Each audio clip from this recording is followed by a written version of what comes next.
And you're listening to Radio Flange Goblet. Please let me touch it. What? Please let me touch it. No, go away. Oh, go on, let me touch it. Stop being weird, stop it.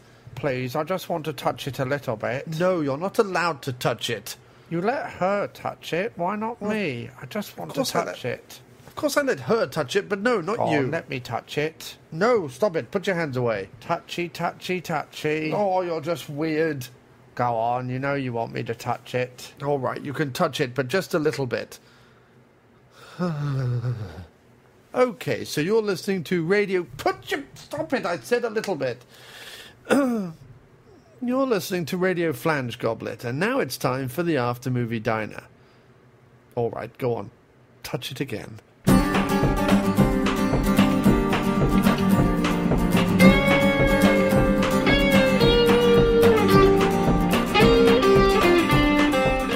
Hello.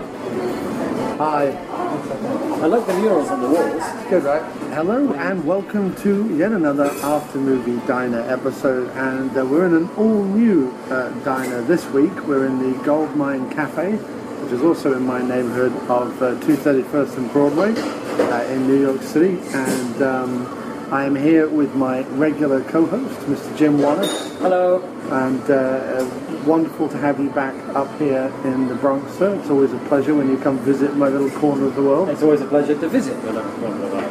And how have you been? We haven't had you on the show for a week. So I've been well. I've been enjoying your diner road trips. Yeah, wasn't that great? Went up to New England. Cool. Yeah, I hope there are more of them in the future. So as long as people keep buying our albums and donating to the diner, there will be more of them. Oh yeah, no. The more people donate to the show, either through Patreon over at patreon.com/aftermoviediner, or by buying the latest album, Bad Time Banjalele. Or even just by buying the 5-song EP that I recorded up in New England. Only $2.50. Which is only $2.50 on Bandcamp, which is miskplumbingfixtures.bandcamp.com. As long as you keep doing that, then... every penny of it goes into an account. It does. It all goes to fund After Movie Diner Tour, basically. But yeah, so we're up here in the Bronx because yet again we find ourselves bereft of any cinema-going movies. Bereft? There's nothing. Yeah. It's all like arty crap. There's no like decent, like, you know, I don't know. Well, the last one that we saw we haven't put up yet, which is Vendetta. Oh yeah, that was pretty good. But that was in a weird art house cinema. But the usual, you used to have ones on the AMC in Times Square. That's right. And we saw Big Game. Big Game. Okay, yeah, fair enough. I will shut my face. That would probably be best.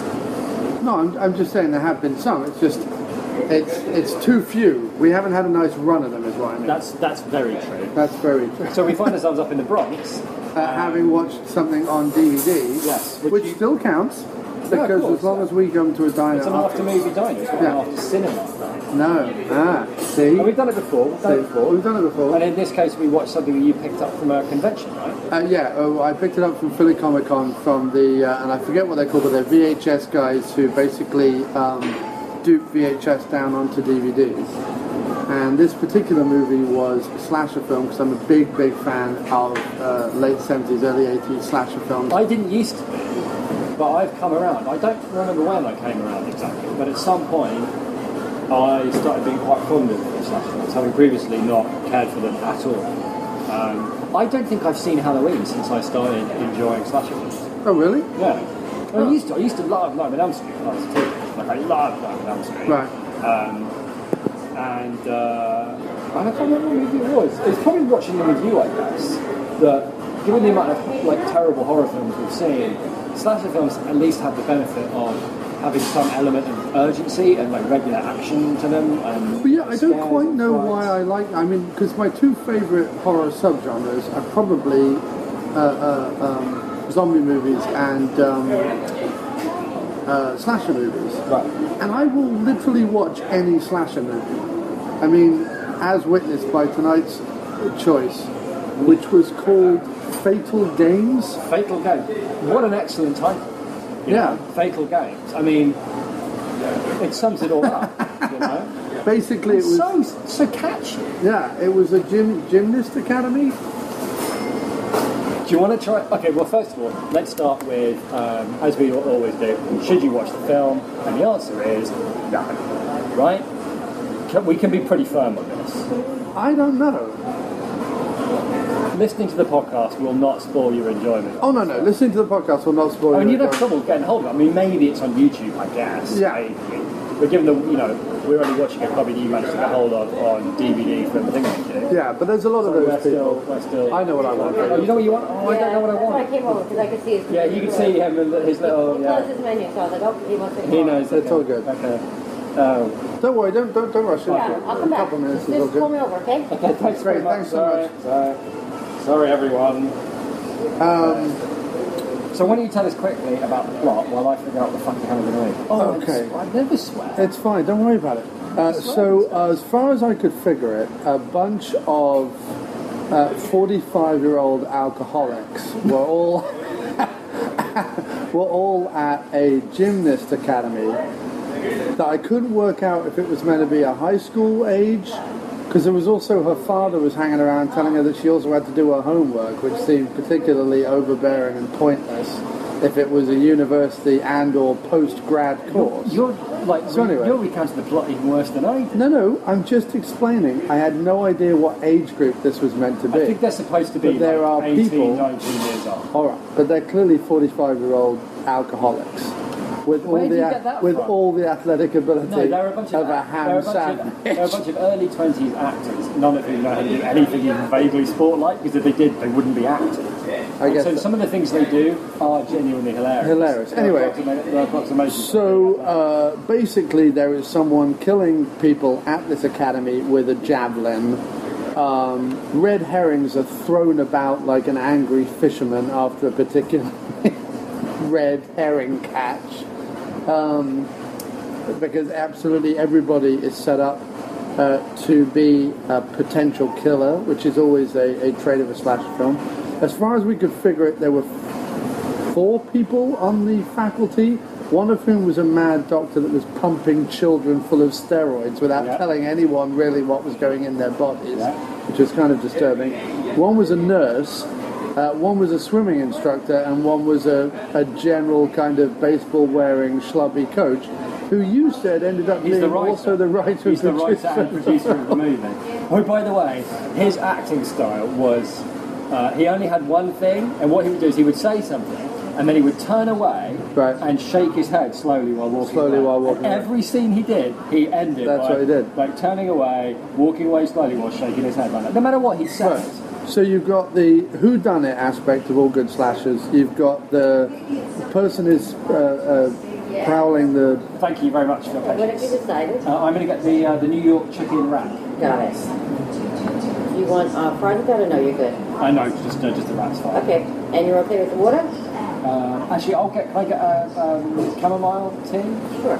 Lovely, thank you very much. Okay. You want milk with that? Tea, or you No want thanks, lemon? no. No, just plain. Okay, got it. Lisa? yeah, can I get ham, egg and fries? Just regular ham, 2 fried eggs, sunny side up. And Wait. So what, 2 eggs off ham? Yeah. French fries? What kind of toast? French fries. No toast. No toast. I'm fine the way it is. Okay, great. And would you like something to drink? No, water's good. Got it. Thank Thanks you. so Thank much. you very much, cheers. I don't even know what it... Okay. So you have, hang on a second. So you have the slasher aspect of the whodunit. You have the person with the javelin stalking the corridors of this school, to all intents and purposes, after dark. No one ever turns on any lights ever. No. They're very energy efficient. They are very energy efficient in this school. Then you have this weird subplot that he's juicing everybody in the school. No. Then you have, then you have the subplot of the juicing of everyone in the school. Then you have the random little subplots that set up everyone's red herringness, which we can get into. And well, they're all gearing up to go to the Olympics. Essentially, they've got the nationals to get through and some other. They're all qualifying for the nationals. What happens is everybody has some kind of a race, and then they win the race, and then the significant other of that person runs up to them, jumps into their arms, he goes, "You did it! You won! You made the nationals! Yeah, I did it! I won! I made the nationals!" And that's how you knew that they'd made the nationals. Right. And they're all on their way to the Olympics because this is '83, right? I think the movie's '83. I don't know. So either way, or maybe even '84, it was released in '84. Either way, it's the LA Olympics. Is was 84. That's why it was made. Right. Somebody. Okay. What happened was this, right? Hang on. You're going to go into I have a wild theory, though. hypothesis. No, but I have an amazing theory. I don't even know that it came out in 84. No, it did. It was 84. It was on IMDb. You It said looked it 83, but that means it probably came out in 84. And if not, it came out with like everyone talking about the Olympics. Right. Because Moscow was 80. Hang on. Usually we have chamomile, but we don't. Oh, green? Not green tea? Green? Yeah, that'd be fine. Thank you very much. But the other thing that we need to mention, lastly, before you go into your wild hypothesis of what might have happened, which I know you love to do with these things, and I like hearing them because there's often a slither. I don't know if you noticed the quotes around the word "like" he used, and I said, "I like when you do it." Yeah. Well, I let you have free I rein. like when you do it. As co-host, I figure you can have free rein of doing it. But the other thing we should mention is that it is a wild kind of ride of mix of genres. Yeah. There is the frat house.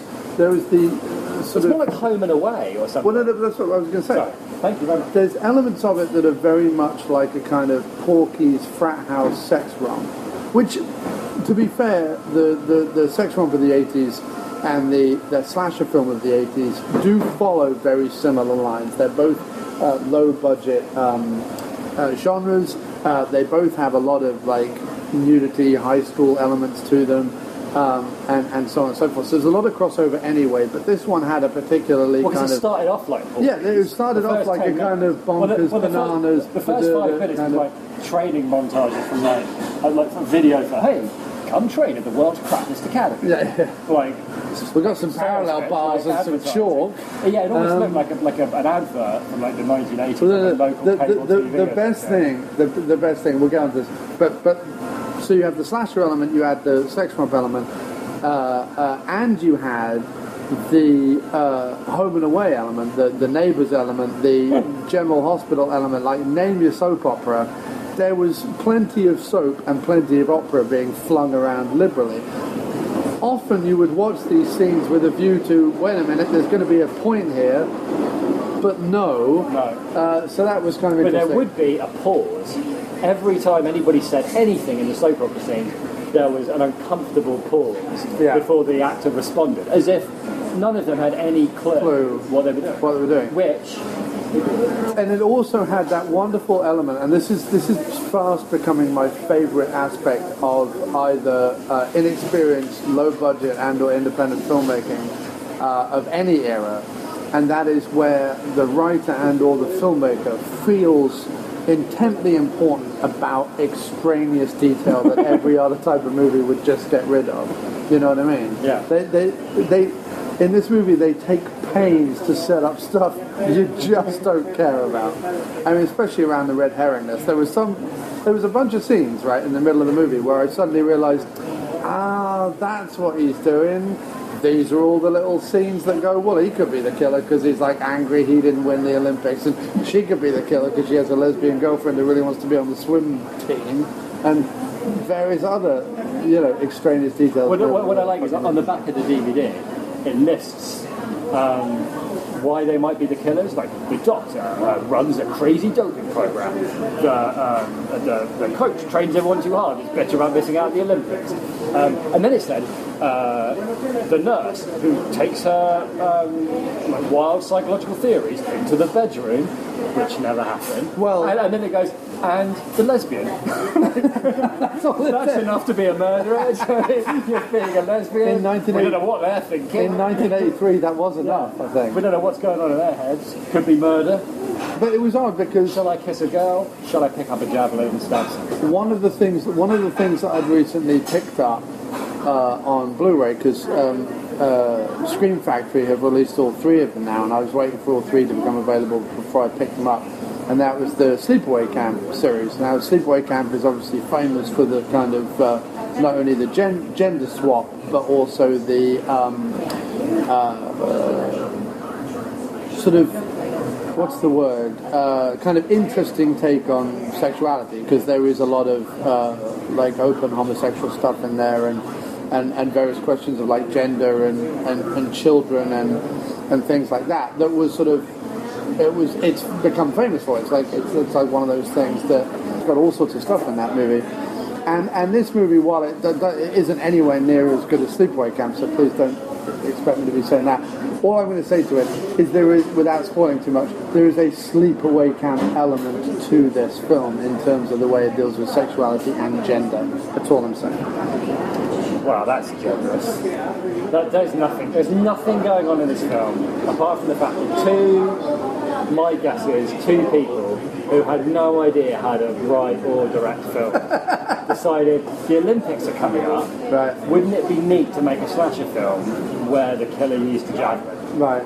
And after that conversation, instead of sitting there for like 10 or 15 minutes longer and thinking, no, you know that's crap. They immediately went, so I can only see like a room full of gullible people with too much money, and got enough money to make this movie. And then they went to their school academy thing, and that's all they had. That's all they had. And everything in it that they thought was like, oh yeah, the whole thing reeks, right, of I could while I was watching the film, I could see the two of them sitting down at the table going, writing's easy! This is easy! Look, we'll make them think that he's the killer because of this, and there were so many things that none of it connected to no scene connected to any other scene. But it all made sense in the end. No, okay, first of all, explain the newspaper headline to me. Explain the paper that runs that headline.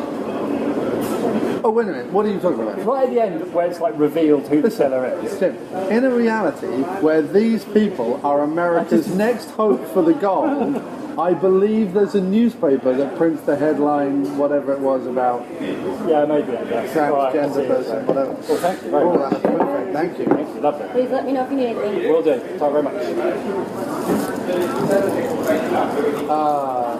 Very nice. So, yeah, things like that don't bother me. Like, why is there that newspaper headline? No, I just because it has to reveal the twist at the end. Actually, I enjoyed the newspaper headline enormously because I love the idea of the guys going, we need some way of letting them know what's going on quickly. It was full of, and you're right, most of the film was taken up with getting people out of a room so that if they were killed, nobody would notice. Right. But the whole idea, like, a week goes by where people at this school are getting killed and disappearing off the face of the earth, and nobody calls the police. Nobody. No. But the parents have. The parents file a missing persons report. One of the parents. Of one of the students. And how many policemen? But the best line in the whole thing was when the guy was on the phone and he was like, her parents haven't even heard from her today. And I'm like, well, would parents hear from their kids every single day? I mean, I don't know. Is that a thing? And some were living with their parents and others weren't. And some were talking about moving in together and getting married. And I'm like, well, I don't know how old any of these people are or what they're doing at all. Right, so that's what I mean. Like, they could have all been 45 and alcohol. They sat down and they wrote each scene according to what they needed, what they thought was neat in that scene. Right. None of it makes a lick of sense. And every single bit of it where somebody wasn't being killed with a javelin was unbelievably boring. I will say this though, other than the swimming pool bit, okay, there are two problems I have with the javelin thing. One, the swimming pool bit. It's horribly cumbersome. Well, yes, but at no point did they do the one thing, surely, that the whole movie was crying out for. Because the number, there's so many times. Impaling someone on it? No. Through the head? No. There should have been a bit. They were all running through the school the whole time. Right. So at some point they need to run out of the school. Right. And down the field, and then the javelin guy launches the javelin. Well, you did that was the Joe guy. He killed Joe. Yeah, but we didn't see that because Joe was like, that was supposed to be like a big shot. But then we saw him all the way over. No, well that's true, but you didn't see him do it. Like there wasn't. I'm saying, yes, the javelin was thrown from a long distance, right? But I mean, they were when they were running away from the javelin guy. Right. The javelin guy should have killed when they'd run far away and was still running. Well, the javelin guy should have turned on a light and picked up something easier to kill people with than a javelin. Okay. Can we give away the identity of the killer? Because I guessed it after 5 minutes anyway. Well, I'd rather not, but alright, if you must. Well, we don't have to, but I can't believe anybody's going to seek this out on YouTube No, but I don't know. I'm not saying there weren't good things about the movie, but was who the killer was really like a key part of it for you? Yeah. Really? Yeah, and I think it explains the javelin. Because the whole movie I was like, Jesus, why the javelin? And then the explanation at the end explains the javelin. I was quite happy about that. I have very low expectations with slasher movies too. As long as it all ties up in the end. Do you know what was hilarious though? It's because of the way it ends, where, let's just say for argument's sake, our final girl is being chased by the javelin killer, right? While stabbed in the side. The javelin killer comes through the roof. They wrestle for like 30 seconds and she falls off the top of the scaffolding, which had been placed earlier in one of the most cumbersome and obvious setup scenes of all time. It was brilliant because they didn't even try and justify the shot. No. Right. There was, how was it, 30 seconds long, 45 seconds? Right. There were two guys that basically looked like Cheech and Chong, who never reappeared in the movie. No. A couple of teams. Slowly hauled a bit of scaffolding exactly into the centre of the frame, behind a table. Yeah. Fiddle it around with it for a bit, and then wander off. Yeah. And then cut to like another part of it, like right. And the time was all over the shop. You'd like leave people in one room, and then cut to the same people in a totally different location the next evening or something. And we're like, what? Are these the same people? What's going on? So I have a point on that in a minute, but my point about the very end is nobody else but our final girl knows who the killer is. Right? Right. Nobody else. Right. Now there is that newspaper, but that still doesn't mean she kills people. That just means... Yeah. So when everyone bursts in at the end, why is it immediately assumed that our final girl is the innocent one? She could quite easily be the murderer. Well, she could, but at that point... We know she isn't. Yeah, but at that point the film ends. No, I know, but I'm saying the rest of our cast... Anyway. I see what you're saying, but the guy that wrote this film, and he has a face because we saw him act badly throughout the whole thing. He has a face? What, the guy who wrote this film might not have a face? You never know what they look like, you know, and he was... Right. It was a cash-in, you're right. It was a cash-in with the Olympics. Which is fine, I don't have a problem with that. But everything apart, like, the actual javelin deaths were really cool. Well, the first two were really cool. And the soundtrack got pretty mental at times. The soundtrack was alright. The ending climax was really good. I enjoyed that a lot. Really? The ending? Yeah, where the music was going like... It was going like really industrial and crazy. And she was doing lots of chasing about. I like that. I didn't see there was a lot of chasing. She ran into a room, and she ran around the room for a bit. Then she hid. And then the woman ran again. And that was it. All right. Well, you weren't as impressed as I was. I wasn't impressed. You were right. But you weren't as... You were ready to give up on this movie within the first 10 minutes. Yeah, be fair. And I said, let's just wait and at least see the first 10. Anyone listening out there, after 10 minutes of this movie, you'd be like, I'm not watching this. There was 5 minutes of non-stop training montages. Well, I want to go through this bit by bit, but yeah, carry on. Non-stop training montages. And then the home and away soap opera stuff. No, it went terrible training montages, like Porky's, like, you know, shower scene nudity stuff. It was like really weird. Dude, you're missing out the weirdest bit of the whole movie. The bit of the whole movie where you were like, this can't possibly lead anywhere good. So anyway, the movie was up. I'll get to it in a minute. Okay. The most hilarious thing about the opening credits montage sequence music was the fact that the credits went on an interminably long period of time. Oh yeah, they did, yeah. And they had all this footage, and what was making me laugh, and what I really wanted to point out during the... Just pop on an action. Yeah, okay. Okay, yeah, thanks, mate. What I really wanted to point out, but we said we weren't going to say anything during the movie, was there was this great theme song, which is another, like... Which, by the way, I had no idea what they were saying. They kept repeating the same chorus. I couldn't make it up. Oh God, I wish I was just singing it back in the thing. It was all like winning isn't everything; it's the only thing, and you've got to be the best. And the chorus where they all sang together. I know. Go. I was just singing in the apartment. You've got to work it up or something like that. Yeah, work it up. You've got to get to go. Yeah. So anyway, another thing that all romps have in common, which is why this fell very squarely into the romp category, and Mo will know this, but romps need to have a good theme song, right? Hamburger the movie, Hot Dog the movie, these all have great theme songs. Porky's, Hots, Splits, all these movies, they have great, like, 80s, we're having crazy times are happening, like that. So that had this. And it went on interminably long. And what I noticed about the last 2 minutes of the song, I don't know if they were playing this live in the studio while the film was going, but it was literally like the music was continuing because they had to cover this exorbitantly long credit sequence. And the guy over the top had run out of lyrics and energy and care and everything else. I was just like, go over the top of this music. And then they would like go down a gear in the music and like slow it down a bit. But then the credits were still going, so you kind of heard it. I don't know whether it was intentional or not, but I kind of had this idea that the music was just like kept going. Like this, they were stuck in this recording loop of hell. And the guy was like, what do I sing now? I don't know, just vamp. You gotta go, you gotta work for it. Like, it was so funny. That had me in stitches. Anyway, and then we cut to a sequence where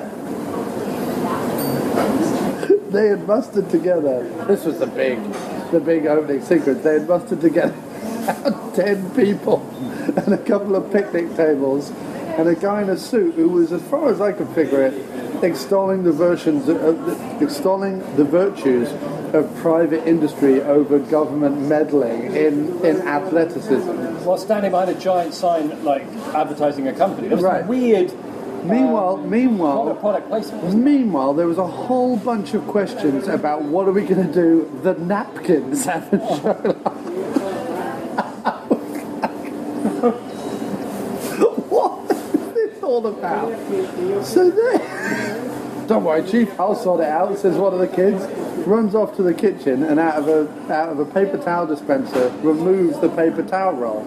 Then proceeds to drag this roll in a horseshoe all the way around these 3 picnic tables so that everyone has this big, long, attached napkin.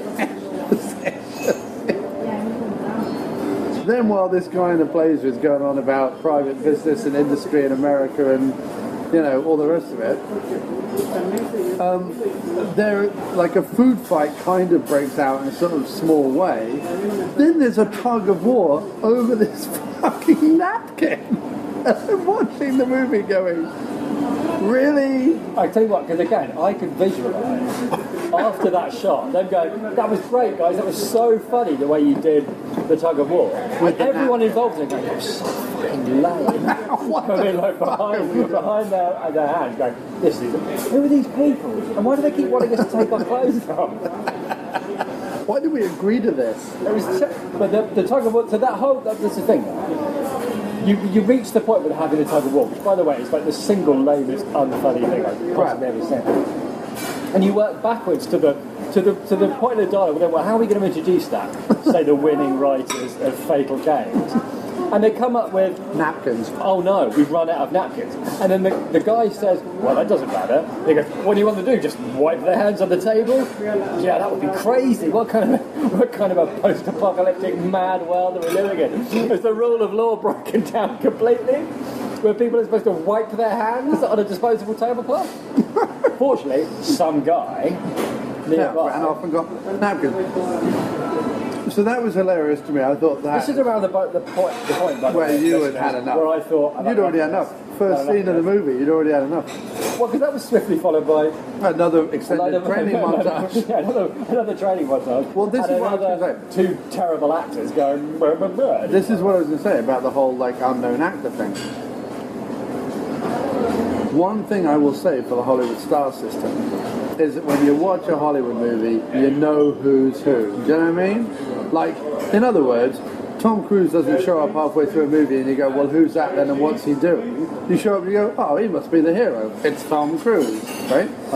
In this movie, there was one scene like you described where they went from a bedroom scene to the same couple being by the phone at night, filmed in almost pitch black. And you turned around and went, are they the same people? What the thing that confused me was, it was night time when we last seen them. Right, and they were in the middle of a scene that hadn't finished yet. The scene hadn't finished. They were about to go to bed, and then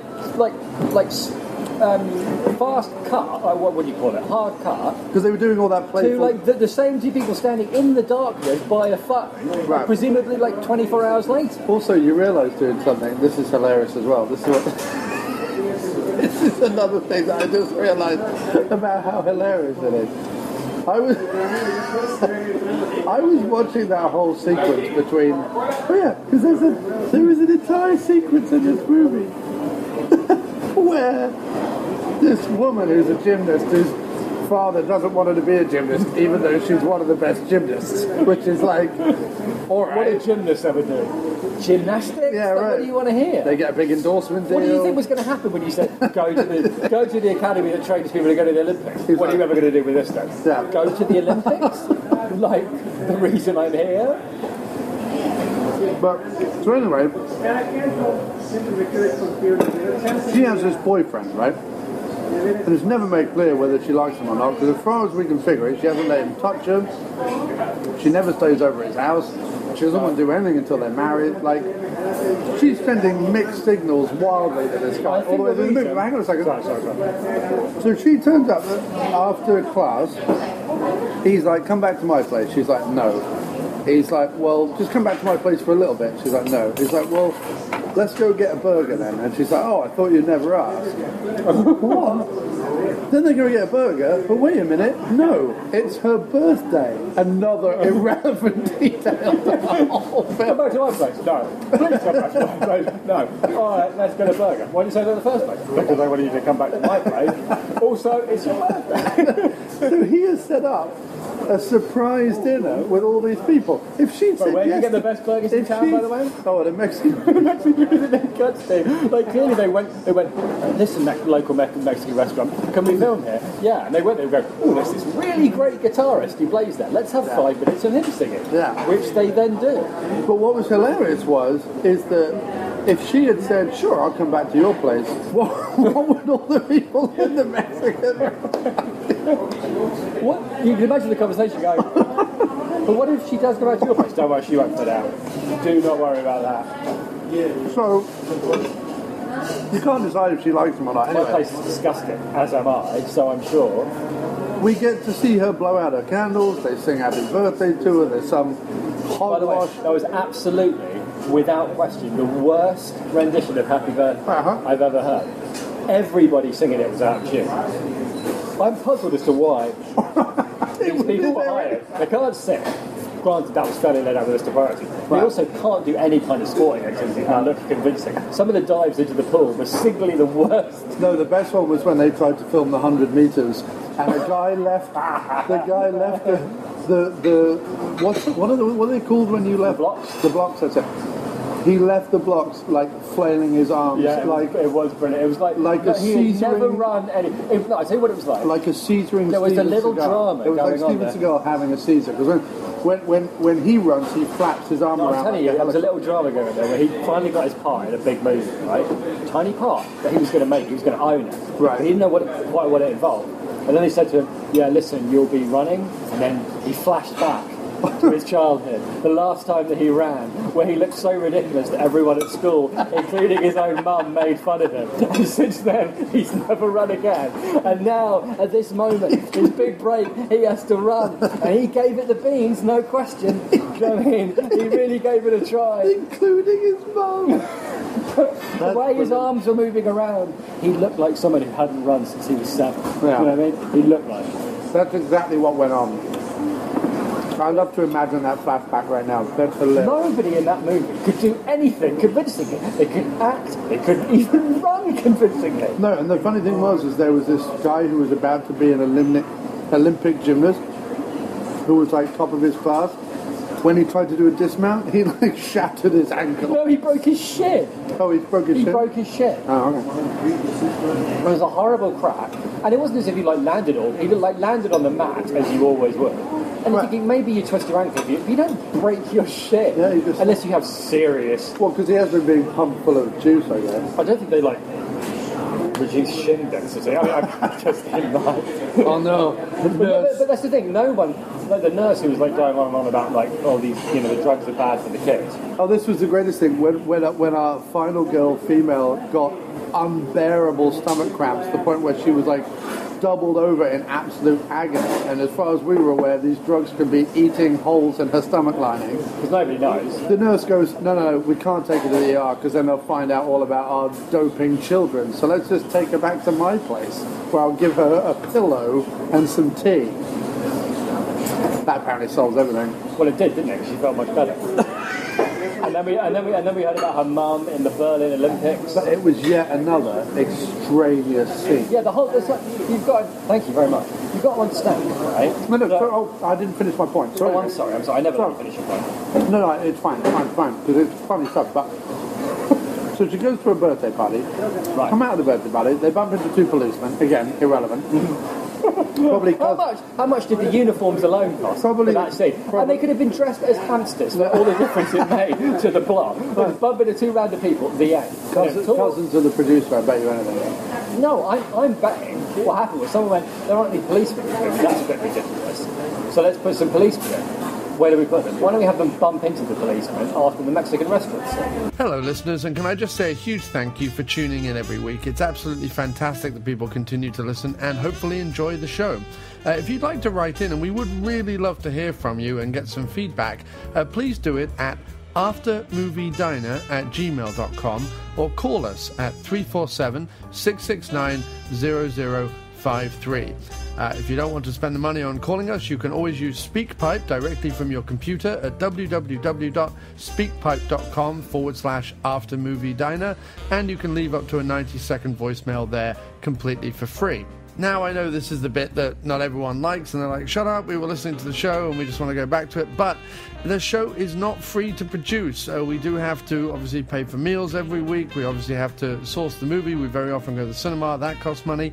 We have to put the show up online. Having the website costs money, running the URL, uploading the podcast, so on and so forth. There are charges involved. And also, we are looking to take the After Movie Diner on tour next year and come to a town near you and do diner episodes with either listeners or fans or past frequent guests on the show who live elsewhere. And we would love to come to those towns and talk to you guys and do diner shows all over the country and all over Canada and everywhere else. So we'd love to take the diner on tour next year as well. So please, please, please support the After Movie Diner over at patreon.com. That's patreon.com/After Movie Diner. Likewise, you can buy the latest albums from Miscellaneous Plumbing Fixtures, including the fantastic Bad Time Banjalele, which we'll have a track from at the end of the show, over at miscplumbingfixtures.bandcamp.com. That's MISC plumbingfixtures.bandcamp.com. Thanks ever so much for keep listening. Thanks ever so much for your support. If you can't afford to obviously monetarily support the show, that's absolutely fine. Just don't forget, rate and review us on iTunes, Stitcher, YouTube, TalkShoe, wherever you find us. Rate and review us. Share us with your friends. Tell people about us. The show doesn't grow without you guys helping it. So please, word of mouth, word of mouth, word of mouth, and rate and review us. Thanks so much, and now back to the show. By the way, could we just talk about Crossy made the single best observation as to what this whole film looked like. The whole thing was filmed like a Monty Python sketch. Like a 1970s film section. Yeah, like a now something completely different. It all looked like that. But there's that level of production and like ever so slight weirdness with everything that was happening. Yeah, because at one point they had this very static, tedious shot of the outside of an obviously faked Mexican restaurant. And two people in cycling gear went past on bikes. Now, listen, I understand they're probably just getting that shot on the fly, and therefore the fact that two people cycle past, whatever. In a real movie, though, we're so used to seeing films where absolutely everything happens for a reason. So any extra or whatever, or any cyclist that goes by or whatever, it's there for a reason. It's there to create a scene or an ambience, or they're the characters are meant to be following, or it takes place while the Tour de France is going on or something. There'll be some reason why. But it was just the way they went past. It looked like Mr. Pither's cycling tour from Python or whatever. It was when they wheeled him. I liked when they spent 20 minutes bandaging his broken shin, and then afterwards I went, right, let's call an ambulance. 20 minutes ago, surely, call the ambulance. Also, this is a big academy with lots of like. Well, there are. There's 8 students and 3 teachers, even though the building's fucking a building. So that's what I mean. And they have a faculty of 4 people, one of whom's a mad doctor, who's just being allowed to run roughshod. The only person is the nurse, to which they all basically say, "Shut up, nursey," and give them drugs. Yeah, and there were too many ridiculous things. Anyway, so we get off the track again. So anyway, bump into 2 cops. Then they go back to his apartment where there is an awful, you think they're having sex, but no, he's doing push-ups joke, which was awful. Right? Then there was all this stuff about, why don't you just move in with me? And you were like, move in with you? She doesn't even like you. She doesn't want to take her clothes, doesn't want to touch you, doesn't get... Anyway, so she's shooting that down in flames. And they go into the kitchen, and there's all this cutesy stuff about, oh yeah, I've got to get rid of the garbage. And I was thinking, the only reason to have this building is because they're going to have a sex scene. Like, the only reason to do all this is to be like, oh, dough, but I like you anyway, blah, and then have, like, something of a sex scene. Because that's the only reason we're seeing her all night, and it's her birthday and everything like that. Nothing's been over with her. That was the point where the director chose to cut to the next night where they were. I think they couldn't persuade the actors to take her clothes off. That's what I think happened, and I don't think they bothered rewriting the script. Remove the birthday, remove all of that. I know, but then they've got nothing left. That's the whole point. Because the other thing is, then it has that weird cut to like later, like the next night they're outside on the phone, and then there's like, so try to imagine we sat through that, right? And then there's a phone conversation. No, I can't move in with you because my dad wouldn't approve. My grades, like this is the thing, and then that just like disappears because she like. There's no point in that because she stays at the academy. No, because she stays at the academy. No, there is a point. The point is to get her alone. When? She is stalked by the javelin killer that first night. She doesn't know about it because if you remember, the other 2 break in and start. Oh yeah, but no. But I'm talking about that whole plot of her dad threatening to kick her out. Oh yeah, okay. Not her dad threatening to kick her out. They were meant to spend. Oh no, this is what happened. Her boyfriend, who up until this point. Oh no, that's right. But that's what I wanted to say. After the phone call, then there's a whole subplot of, oh, my dad wants to like send me to Pittsburgh. Send me to Pittsburgh. That ruins our summer plans. By the way, what summer plans? We've heard nothing about summer plans. And by the way, now she's really disappointed they're not going to be spending the summer together. By the way, what summer? Is it winter? So is it spring? What are we talking about? So she goes off to the sauna by herself in the darkness with nothing but a towel. That's when she has to cry. So yeah, that's my point. That is from the boyfriend subplot. So the whole my dad doesn't approve thing. Her dad not approving that. She said, we came up to some sort of agreement and now my schedule is like 24 hours long. So. She just has this really mad schedule. Yeah, but their schedule is jumping up and down a lot, pretty much, or doing the parallel bars, or showering naked. But no one learns anything. No, nothing. There is mention of a textbook at one point. She goes back to get the textbook. That happens. This school is exceptionally easy to break into. It's also the javelin is cool. And actually, the first 2 deaths with the javelin are good. And there were some nice shots in it. Yeah. And some good ideas. Where were the good ideas? Of the composition of shots. Of the javelin. And although it wasn't a very good payout, I did like the way the swimming built up. The way she was first doing laps, then they got quicker, then you knew the killer was underneath the water. Like, that was a nice build-up. It was. No, it was a nice build-up. And then you're waiting for that big build-up, and then, like, nothing happens. Because the trouble is once you've seen the benefit that something like the other slasher movies have, especially like something like Pieces or something like Happy Birthday to Me or whatever it is that you can kill someone a million different ways. Like the best thing about the slasher films is always to see, well, what ludicrous, painful thing are they going to do? There must be other fatal sporting equipment. They briefly tried the shot put, didn't they? She picked up a shot put late on in the movie. Right. To try and kill something. Ice skates. That'll be the lot for us. Ice skates, I guess. Ice skates. Well, it's Winter Olympics, but yeah, that's true. not that this had any consistency. Pole vaulting. That's another pole, though. Yeah, that's true. There was racing spikes. Yeah, I mean there were weights. Weights would do. She was doing weights at one point. Yeah, you could like strangle somebody with weights. You could like hit somebody with racing spikes until like they die. Well, you could strangle some. You could bash someone over the head with a strangle someone with a skipping rope.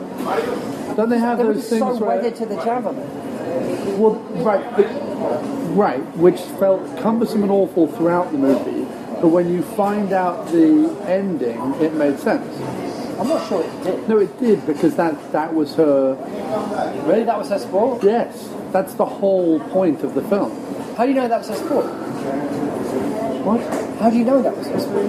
They just had a picture of her... Was she throwing a javelin on the newspaper? I don't know, but I assumed as much. Yeah, but that's what I'm saying. But what if it wasn't? What if she was like a... I don't think she was. But why was she then carrying the javelin if she wasn't a javelin thrower? Because the people who made up the film, that was their idea, to use a javelin to kill people. I think now you're just being silly. I think it's... How am I being silly? Because I think it's clear. I'm saying because I don't know what they're doing and they didn't care. No, if you have a character... I'm going to reveal the ending now. If you have a character whose sole reason for doing it is because they tried absolutely everything to compete and win in the Olympics, but failed, right? Right. And you have them killing people solely with a javelin, I'm going to assume that their sport was the javelin, and not that their sport was parallel bars, and she just picked up the javelin because it seemed like the best option. But here's my question, right? So that's why she was married to the javelin, because that was part of her character. Right, but you're assuming, I don't think the picture on the newspaper had her holding a javelin. It doesn't matter what the picture of the newspaper had. It was a picture of her, like, doing sport. With the headline... Okay, this is a pointless discussion to be having. She used the javelin throughout the movie. I'm assuming javelin. But I'm saying, I don't think they were ready for the idea, other than the fact that they thought that killing people with a javelin was a neat idea, and a neater idea might have been to kill people in a variety of different ways. That would have been more interesting. I agree, but I think the reason why... Are you saying that the people who wrote and made this film were more wedded to narrative logic than what might look good? Because all the evidence suggests otherwise. No, I think... They don't care about any of it. No, I think that they were... Well, you're saying they did care, but they were just hopelessly bad. Yes. Okay. I guess that can work. I think they I think they thought in order for us to... I think they got halfway through the movie and they were like, shit, we haven't established any other red herrings apart from Joe, the angry javelin thrower, and it's clearly not going to be him. And then they suddenly thought, well, wait a minute, we don't really like any of these kids, they're all a bit arseholes, so let's write some stuff in where they're being cutesy with each other. I think it was literally like they tried but just failed. And in terms of like, if you're going to have the ending be that someone who failed at the Olympics has been going around killing someone, and the only thing they've been killing people with is the javelin, I'm going to assume that their sport was javelin, and not get wrapped up in did we ever see her hold a javelin before? Because it doesn't matter. Yeah, but it doesn't matter. But I'm just saying, I don't think, given the strength of the narrative, given the strength of everything else, every other decision in this movie that was made, which was totally haphazard. Does it matter? Well, it just could have been better, that's all. No, but let's say... What does anything matter? We're all just meaningless specks on a meaningless rock, spinning through a meaningless universe. But let's say, for argument's sake, that she was the world has meaning. Okay, fine. Right? But let's start. And they were married. Let's say the world has meaning and we have meaning. No. And further along down the line, right? Much further along down, we say that. Yeah, that's what we say. But let's just say, for argument's sake, they stuck with the javelin because she was a javelin thrower. Okay. Okay. Okay. All right. That's all I want to say. Let's just say that and move on. Let's just all say Goldfinger and be done with it. Goldfinger. Yes, we're all bloody Goldfinger. So, All that Goldfinger. You've seen a lot more crappy slasher films. I thought this was, other than... No, this was one of the lowest rent slasher films I've seen. The first Javelin Death was easily the best, because it was a bit of a shock and looked pretty cool. And I don't know how they did it, because they literally... The second you one... saw an actress standing still, and then you saw her get impaled with a javelin, and it pinned It was a neat effect. It was But, neat. okay. That had no build-up. After that, it was literally people holding it between their arm and their waist. Yeah.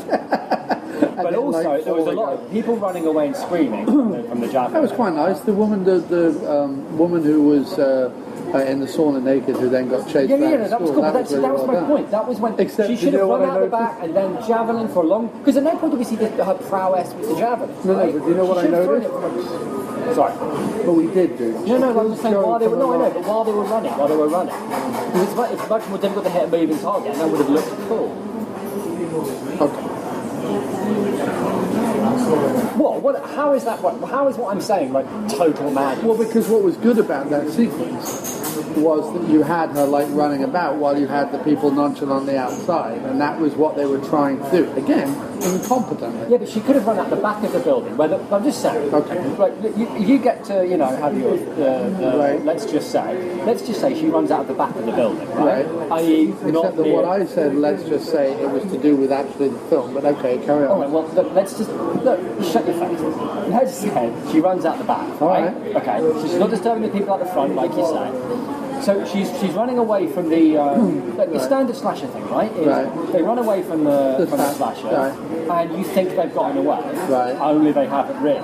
So she runs out of the back and makes a good distance down that plane. I understand what you're saying, dude, but that's not the point of the sequence that they were trying to do. Well, why not? What would be wrong with that?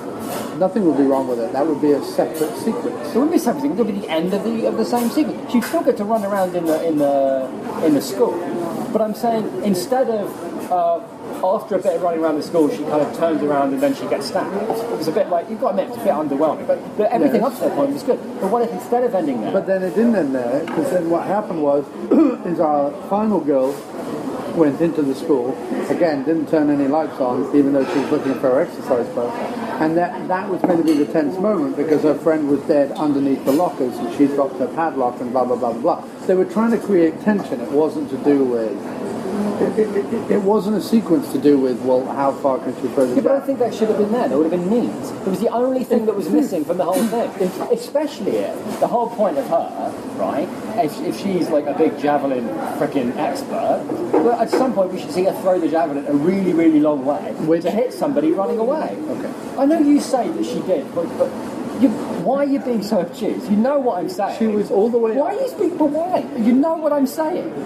You understand what you want to add another death sequence to this movie, which I have no problem with. No, I'm just saying, why wasn't that death sequence in it when it was bleeding obvious? Because they think that they did do that death sequence with Joe's death. No. You didn't think they did, but they think you're saying the important thing here is distance, and I'm not saying it's distance. Is this credit or debit?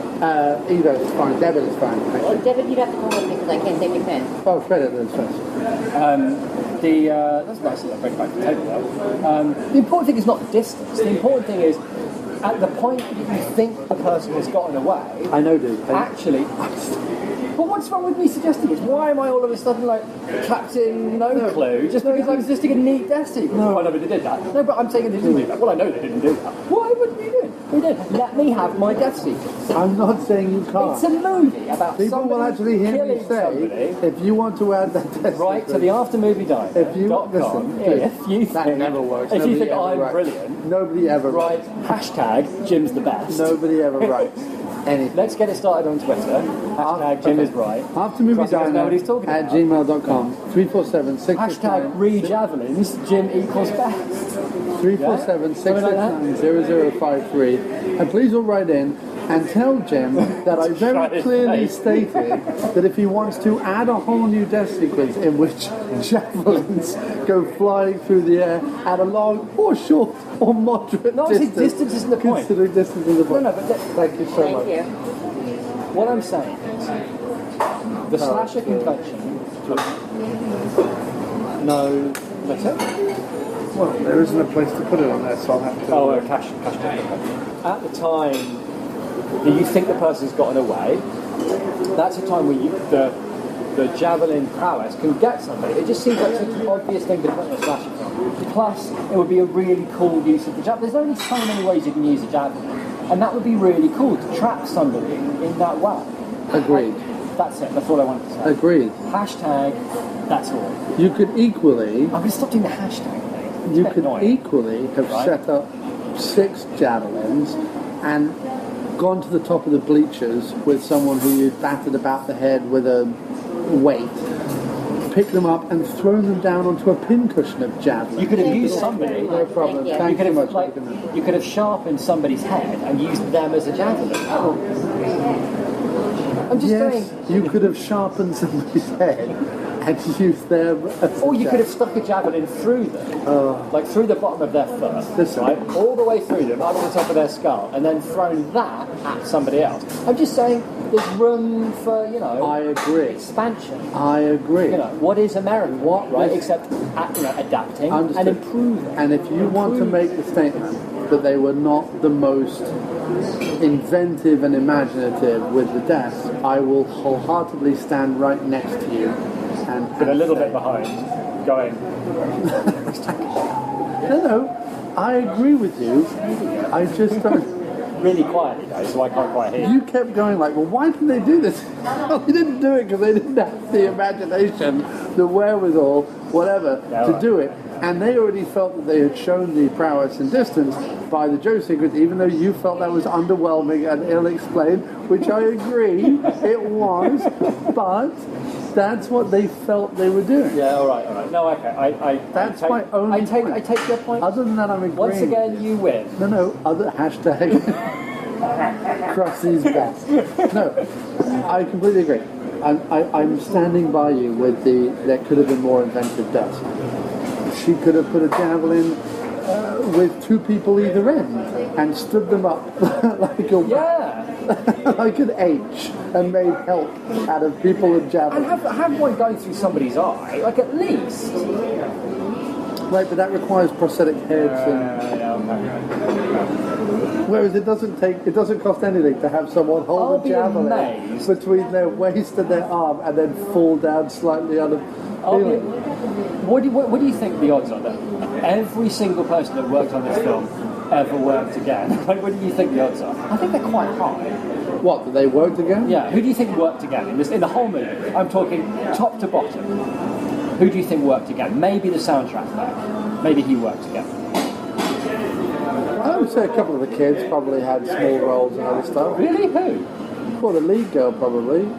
But she was like, she couldn't act. She looked like... The nurse She looked like a kind of... The nurse probably did. A pat of butter. Because I recognise the nurse's name.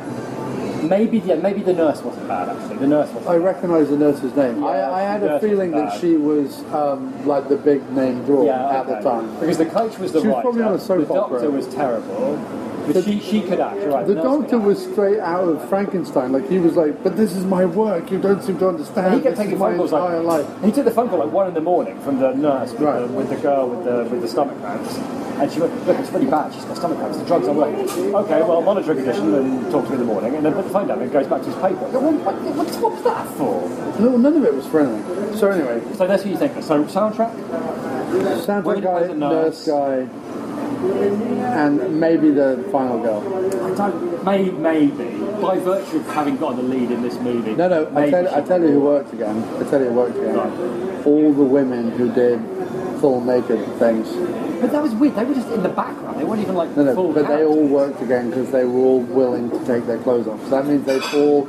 I would go dollars to donuts that at least 4 of the women who took their clothes off in this appeared in at least one other sex romp from the 80s, Porky style.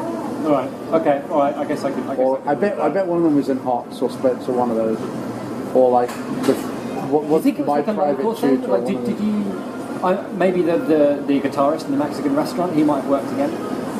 He probably worked every night on the tips. Yeah, of course so. Yeah. Do you think it was filmed any? Like, it didn't really have anything regional about it, right? Like, I'm thinking, you know, because films like this, they're usually like made in like mad, like St. Louis. You're now asking questions. I didn't look up the movie, so I can't answer any of these questions. I was just wondering. What I normally do when you ask these kind of questions is I then like punch in later on when I'm editing the answers to these questions. Okay. Do you want to do that this time? You can if you like. Maybe I What will. time is it? So the answers to these questions are that almost every single member of the cast worked again. The weird thing is that the lady Sally Kirkland, whose name I recognised, who I believe played the nurse, although she's just listed on IMDb as Diane Payne, looked nothing like the Sally Kirkland that I've seen in other movies, and I've seen Sally Kirkland in lots of different movies. She's most notably in Bullseye with Michael Caine and Roger Moore, the fantastic Michael Winner film. She's also in Best of the Best with Eric Roberts. And that's who I thought we were going to be watching in this film. But then when I saw the actress in the movie, I was like, oh, it must be a different Sally Kirkland. But no, IMDb is claiming it's the same Sally Kirkland, even though they look completely different. So that's a bit confusing. But we were right. The composer did work again. However, the writer and director of this movie, they didn't work again. There was a movie that they wrote called To Kill a Stranger, which they did screenplay revisions on. That's it. But they didn't direct it or anything like that. They merely did screenplay revisions on. And Donald Pleasance was in that. But why, after Fatal Games, were they brought in to do a revision on a Donald Pleasance film? I have no idea. But anyway, we were right about the composer. He worked a lot. And every single actor and actress in this seemed to work again. And again, I was right. One of the actresses did appear in the 80s romp Hard Bodies. So that was right as well. Okay, so success there, I feel. Oh, 10:05. We have to go. Perfect. Hey, that actually worked out quite well, didn't Well, it? thank you very much, Jim. Another fantastic episode. We didn't mention the guy who was on crutches for the second half of the movie and ran around. I felt like if they With a broken shin. Yes, if they cranked the speed up just a Just little because bit. you've got a cast on doesn't mean your shin is in absolute agony. I know. I think if they'd cranked the speed up a little bit and added yakety sax to it, it would have been an excellent Benny Hill sequence. Agreed. Anyway, with that, Jim, thanks ever so much. Thank you for having me on. After we've done it in the Goldmine Cafe, which has done us well. It has. I've enjoyed it very much. Thanks very much, man. Excellent. Let's go. Cool. I'd also like to mention, please check out Hold the Mayo podcast over at holdthemayopodcast.libsyn.com. That's LIBSYN.com. Also check out the Moten Media Infomercial podcast over at moternmedia.com. That's MOTERN media.com. Oh, and check out our 3 music videos on YouTube. That's www.youtube.com/omno productions. OMNO productions. And now to play us out, some Bad Time Banjolele and a piece of the action.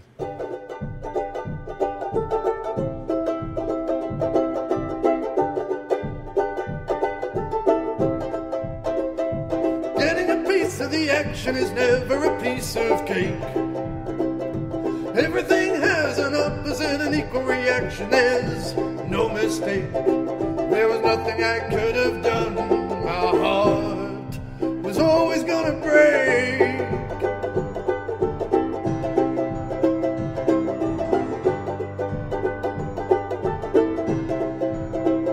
Clutching at straws even when you know that they're all short. Try to find comfort in everything you bought, but you're not what it says on the poster, and you've been caught.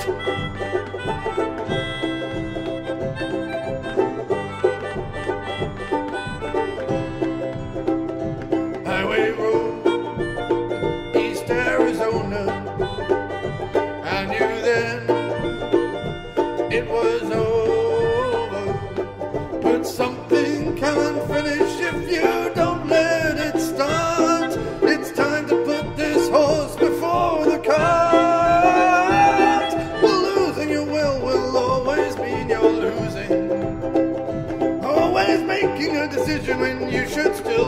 confusing. Try to accept that things improve, but you keep refusing.